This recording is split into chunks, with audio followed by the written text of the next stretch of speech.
नवी मुंबई शहरामध्ये बेलापूर गावामध्ये गौरीचं आगमन झालेलं आहे। इथे मोठ्या संख्येने जे आहेत भाविक आपल्याला दिसत नाही।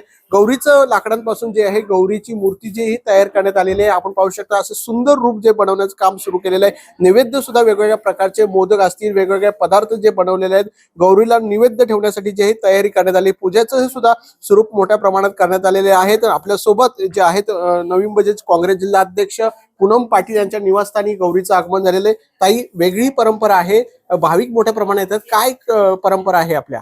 सर्वप्रथम मी संपूर्ण नवी मुंबईकरांना ज्येष्ठ गौरी पूजनानिमित्त शुभेच्छा देते।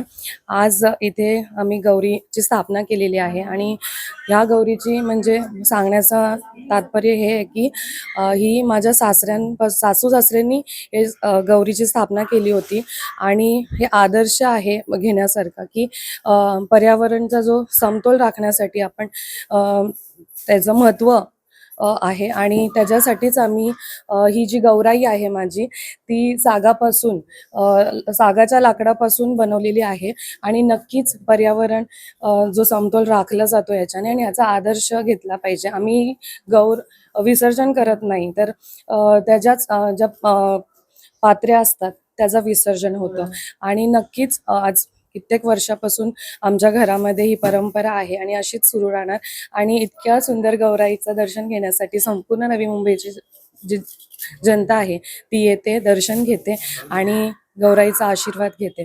मी पुन्हा एकदा आपल्या सर्वांना मनापासून शुभेच्छा देते। गौराईचं नवी मुंबईकर दर्शन घेतात, पर्यावरण पूरक अशी जी ही मूर्ती तयार करण्याचं काम केलेलं आहे। कॅमेरामन ज्ञानेश बाडेसह विकास मरे, साम टीव्ही, नवी मुंबई। आता isakal.com आहे देशातील नंबर 1 ची मराठी न्यूज वेबसाईट। प्रत्येक अपडेटसाठी isakal.com ला नक्की भेट द्या।